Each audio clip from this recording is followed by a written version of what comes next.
morning and welcome to Retirement Tax Matters. I'm Adam Reed. This is Garrett Crawford, CFP, with us this morning. Yeah, good morning. Doing good. Ready to go this morning. Ready to rock and roll. Yep. I feel like we've covered a lot of different financial topics, some different stuff like Social Security.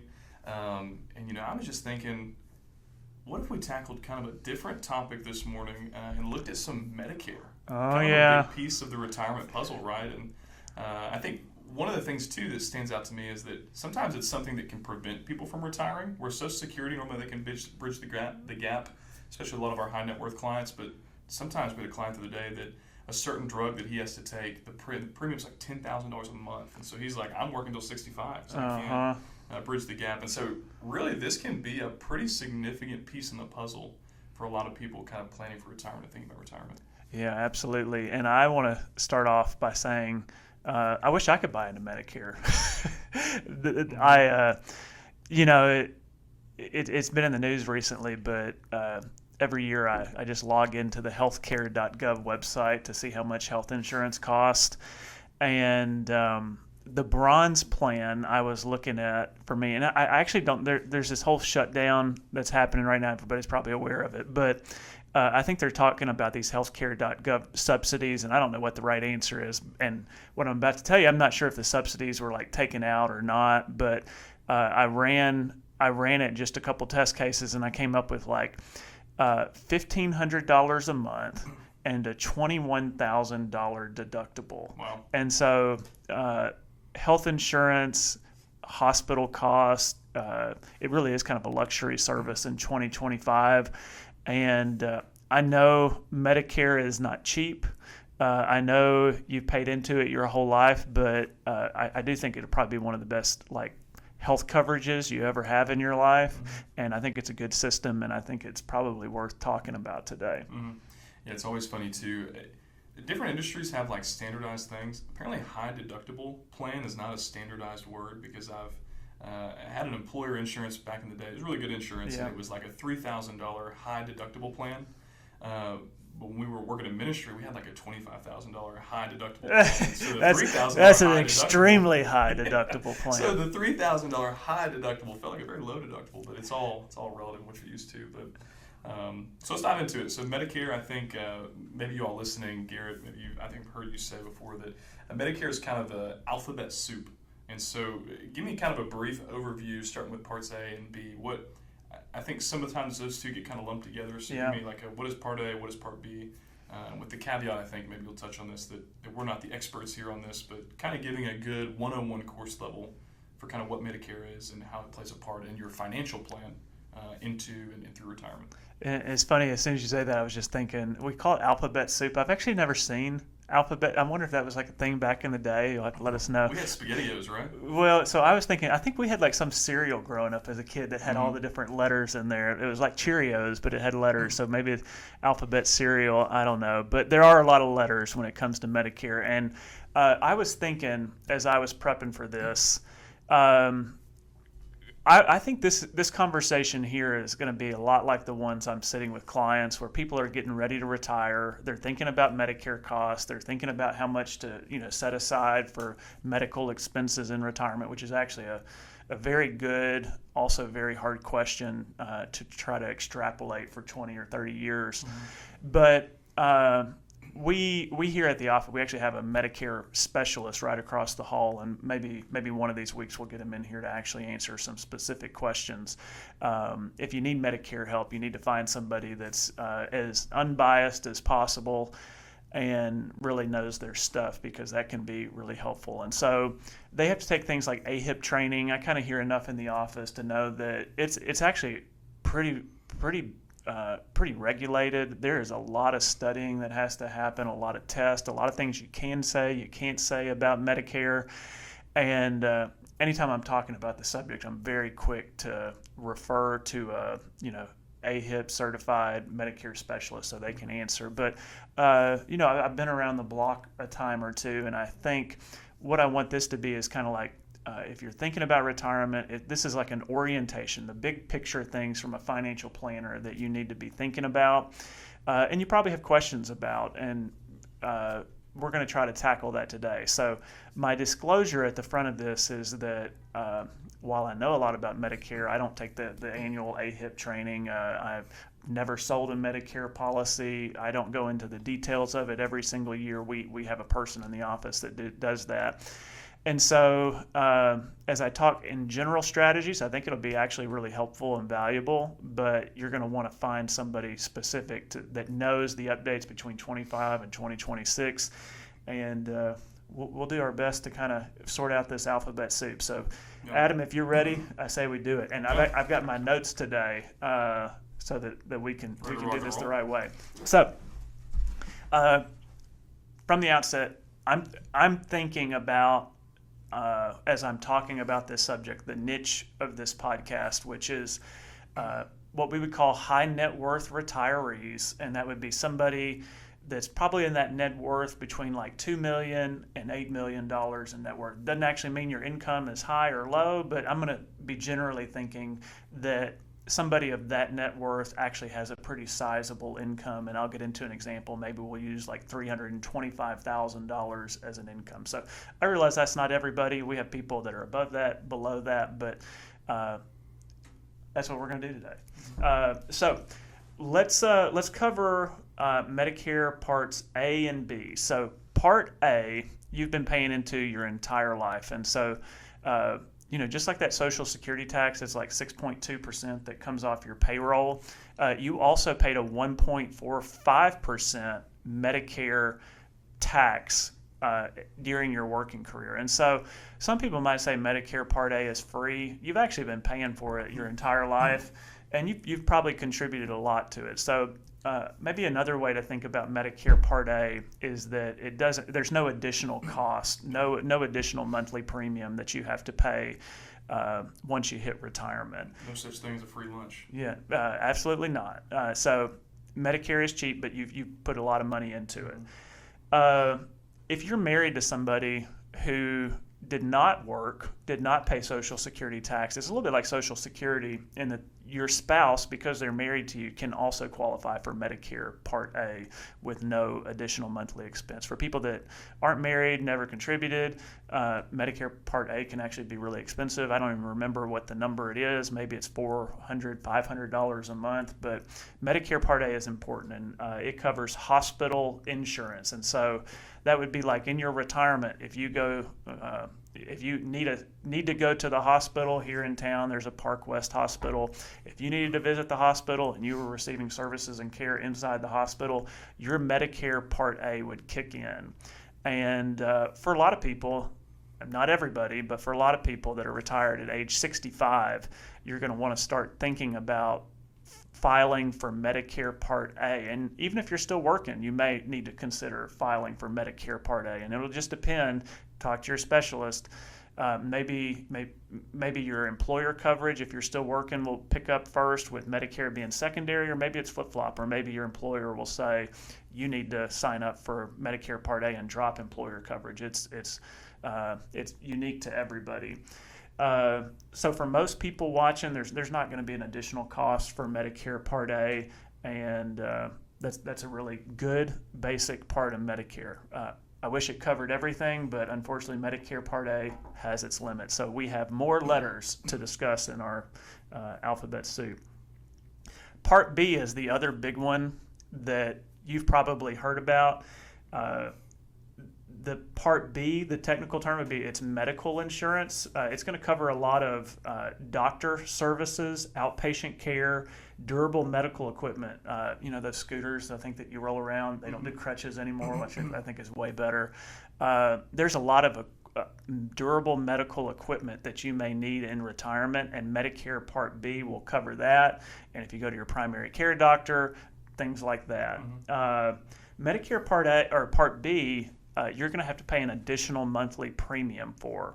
And so that is going to be per person, per spouse.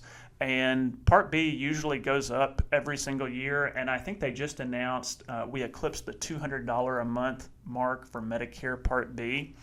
And I think it's $206.50 per person starting in 2026.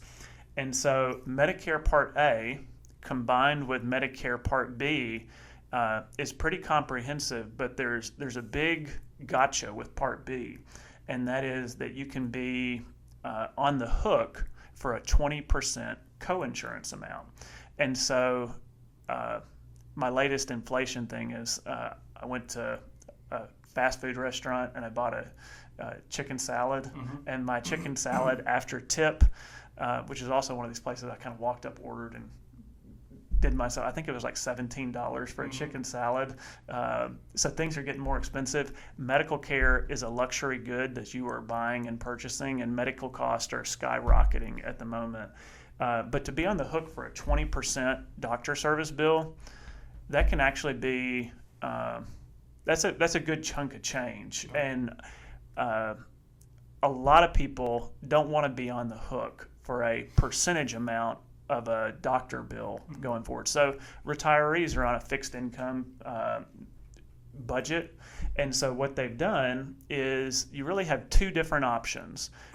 One is a Medicare supplement, and the other is a Medicare Advantage plan. I think technically the Advantage plan is Part C, but along with the Part C Advantage plan, we talk about Medicare supplements. And I think for most people that are watching this that can afford a Medicare supplement, that tends to be the way I see them gravitate most.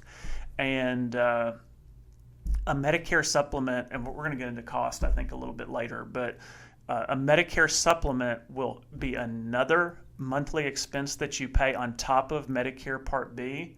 It's not cheap. It does cost money. And it's going to close that 20% coinsurance amount for another fixed monthly premium. So somebody might be excited, may be glad to pay another $150 a month approximately for a Medicare supplement plan. I think they sometimes call it Original Medicare. And what it does is it gets you off the hook of that 20% coinsurance amount. I think I'm going to mostly gloss over a Medicare Advantage plan for today's purposes. Maybe we'll hit that in the future. I'm not even saying that some of you wouldn't get a Medicare Advantage plan, but I want to focus on the supplement instead today. And then the last one here is a Part D drug plan. And Medicare Parts A, B, and a supplement are not going to cover your prescription drug cost. There has been a lot of political rhetoric out there in the past decade about drug cost. And I was reading this morning as I was prepping for this, I think they've recently passed a cap on prescription drug cost. And so I was reading, you'll want to verify this, but I think for 2026, it's a $2,100 out-of-pocket cost for prescription drugs. And from my general knowledge, there used to be this thing called a donut hole. And boy, was that a mess and complicated. But drug costs can skyrocket and can be a significant expense. So another piece of Medicare where it's good to be on Medicare because there's a cap on those drug costs. So A, hospital insurance, B, doctor services, doctor bills, that supplement plan to cover the coinsurance, and then Part D drug plan. So sure, you guys got all that? Be a test down below. And that's the 101 class, right? Yeah. So there's more to tell. Yeah. Well, I think that gives us a good kind of idea. And probably a lot of people that are watching this or heading into retirement are probably doing a lot of research on their own, so they may even be deeper in the weeds than this. But yeah. I think really we wanted to give that kind of precursor before we get into the financial stuff, kind of the fun stuff that we like to talk about. I say fun stuff, urban things, the stuff we nerd out about. And so I think specifically thinking for like a high net worth couple, I think you mentioned like $325,000, as they're thinking about Roth conversions, financial planning, some of the tax efficient decisions and moves they can make in retirement. What are things they should be aware of with Medicare? Yeah, we toot this horn all the time, and I bet if you went back through our opening episodes of Retirement Tax Map, we talk about IRMAA a lot, income-related monthly adjustment amounts, and it's when you do Roth conversions, you have additional income. A lot of you listening will probably pay more for your Medicare premiums, maybe not every single year, but there will be certain years where your income spikes. And Medicare is means tested, which means that you're going to have to pay more for Medicare than your friends. And so you can go back and listen to our other episodes. I think if you go to our topics page, you can look for IRMAA related topics, and they are definitely in there. But I thought what we could do today is we could kind of take a prototype, a married retiree couple. Let's say they're 65, they're both hopping on Medicare this month, and they're a high net worth couple. I think I said income $325,000. Let's just get some ballpark estimates of what Medicare would cost, and then what type of outlays they might have to pay if certain medical expenses happen. And so, again, these are general numbers. Once you dive in, based on your current health, maybe prescription drugs that you need, talk to your Medicare specialist, confirm all this. But I still find it really helpful for people to know, what am I going to be on the hook for? It's complicated, and what are the real, dangers that I need to look out for? And so, as we just talked about, Medicare Part A, for a lot of people out there, there's going to be no additional cost, and so that one is going to be covered. Let's go with this $206.50 per person Part B cost. That is if your income is below the first Medicare IRMAA threshold. At $325,000 modified adjusted gross income, you're going to have to pay an extra $185 per month per person for Medicare Part B. So it effectively almost doubles your Medicare Part B cost. And then this, I think the supplement plans, this is something I don't see every day. And so if you talk to your Medicare person, I think it's very much regional dependent. But let's call it $115 per person for a Medicare supplement. And so that adds up times 2 people to a lot of money. But if you don't have to pay a percentage co-insurance fee, I think that can be really helpful. And then we're gonna estimate a Part D drug plan at $40 per month per person. Although I've even seen I've seen people that have $0 drug plans. I'm not exactly sure how that even happens. And then I think they actually raised it to $3 a month for a drug plan. Just depends on what prescriptions you need. Could be more than that, could be less than that. And that would be a pretty comprehensive Medicare plan for somebody. Part A, Part B, a supplement, and a Part D drug plan. And that comes out to be $581 per person, or $1,163.60 is what I came up with for a couple. And so if we multiply that out by 12 months, that's $13,963 a year guaranteed that you just have to pay out to be on the Medicare plan. Right. And so that's no, over $1,000 a month that a married couple is going to have to pay. Again, sign me up. I'd love to have that plan. I know it sounds a lot, but the where it makes a difference is when we hop in from guaranteed expenses to the amount of money that you have to pay. You don't have to pay a lot out of pocket, so you can go out and get the medical services you need. And again, high level, but I think there's a $288, look that one up, confirm it, like a deductible with Part B. So like you're used to thousands of dollars of deductibles, just a little over $200, $300 that you have to pay for a deductible after that. And then you might have a Part D small deductible, but you can imagine this idea where that fixed costs, you really don't have any out-of-pocket expenses. And so where you may be out guaranteed $13,000 something a year, if you went to the doctor all the time, it wouldn't actually be that much more, maybe $1,000 extra dollars.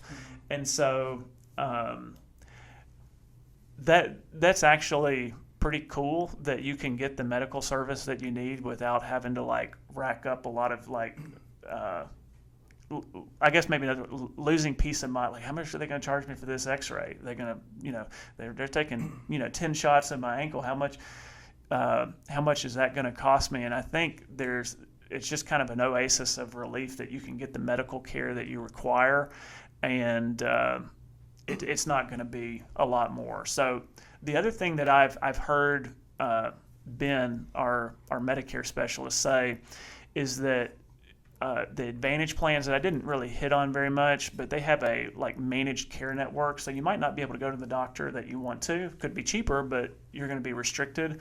If you go that Medicare supplement route, I think you can go to really like any Medicare approved facility, and your flexibility is going to be a lot more. So for the high net worth retiree that values control, flexibility, the supplement might be a good way to go. Yeah. And this is no recommendation here, but I think too it's nice to know, especially for us as financial planners, if you were working with us, it's nice for us to know, hey, this is what you're paying each month, each year, not, hey, we're paying less each month, each year, and then all of a sudden, oh my gosh, we had a catastrophic event, and then we need $200,000 to pay medical bills. And so it is nice to have a fixed expense through retirement. Even though it's not a small number, it's kind of nice to have a number you can plan on and plan according to, kind of into and through retirement. Yeah, and so I guess let's zoom back out from like the Medicare. Like it's usually nobody like how do I say this? Medicare comes with a lot of emotions, and people know they paid into it. And healthcare is a challenge in retirement, but you don't. I guess another way to say it, people don't want to pay extra for Medicare. They get hit in those IRMAA charges, and they're kind of they're frustrated, and I don't blame them. They're having to pay more for it than other people, and people even very well-off people will seek to minimize that IRMAA to not trigger the additional threshold, but I'd like to reframe this for a high net worth person, and I would say the Medicare fixed cost that you're going to have in retirement are probably going to be manageable.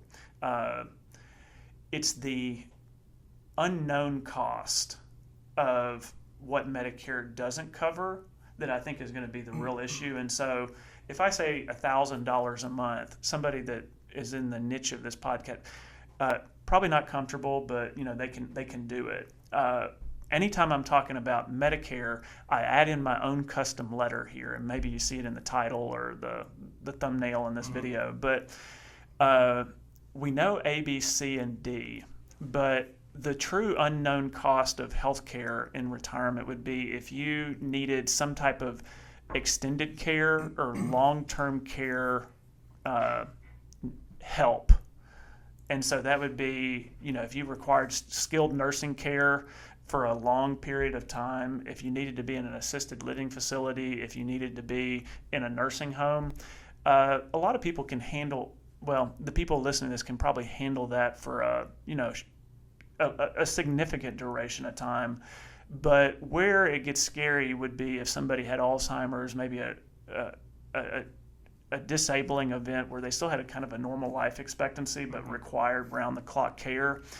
And the extended care costs are your largest out-of-pocket expense that you could face in retirement. And I think people listening to this need to think more about what's your plan for how you would cover long-term care more than like the individual Medicare part costs. And so I like to call it the A, B, C, D, and E's of Medicare, with E standing for how are we planning for extended care. There's a book that comes out every year called Medicare and You. I bet people thinking about Medicare probably have that. You can download it. And I've read through it before, and there's quite a few spots where it says Medicare does not cover long-term care services. You can find that in there plenty of times because they want that to be crystal clear. But how you would pay for that is really important. So I printed off something. Our company has significant roots in the long-term care planning side. Our owners have been doing that since the 90s. And back in the day, there was a big company called Genworth where they've kind of gone through some issues. And I even noticed this morning their calculator was now under a new brand called Care Scout. But can't even keep the calculator going. Yeah, back in the day, these policies that they weren't actually that expensive, and I think they underestimated the cost of healthcare. And a lot of these long-term care traditional insurance policies have really had issues paying for things because, as you're about to see, costs have skyrocketed. People have needed this service, and it's just interesting. But every year they would do this study called the cost of care. And I went to the website this morning and I pulled some numbers for Knoxville, Tennessee, which is where we are. And I think it's actually pretty reasonable compared to other big cities across the country. But you could Google cost of care calculator, Care Scout, Genworth, and you would find this. But in the way we've liked to run these is by projecting out 15 years. So if somebody's 65, this would be when you are 80. I think 15 years is about the right amount to estimate out. If we go too far, the numbers get crazy. But 2020, and actually the way this calculator runs, it starts in 2024, 15 years from that in 2039. So you can think if you're 65 right now, it's saying that, let's start here, that a assisted living community, a private one bedroom right now in 2024, $5,100 a month. No small chunk of change, but maybe some out there would be comfortable with that. They say in 2039, 15 years from now, $7,946 a month. Home health care, homemaker health aid. I think this is the one I hear most commonly, like having somebody that would be able to come into your home to take care of you. In 2024, they're saying that's $6,101 a month. In 2039, $9,505 a month. So that's quite a bit more. And then nursing home, which is where you don't want to be, a private room in 2024, it's saying there's $122,275, which comes out to $10,189 a month now. And they're predicting in 15 years that to be more like $16,000 So it's a a month. 50% increase across the board from when you retire towards when you Yeah, might be in need of care like that. and so Medicare is really important.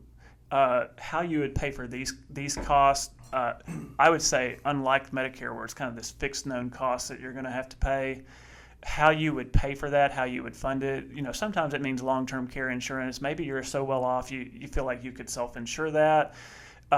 There's a lot of ways to do it, but I think if I was somebody listening to this and I was in that $2 to $8 million range, the extended care piece and how you'd pay for that is what you need to really consider.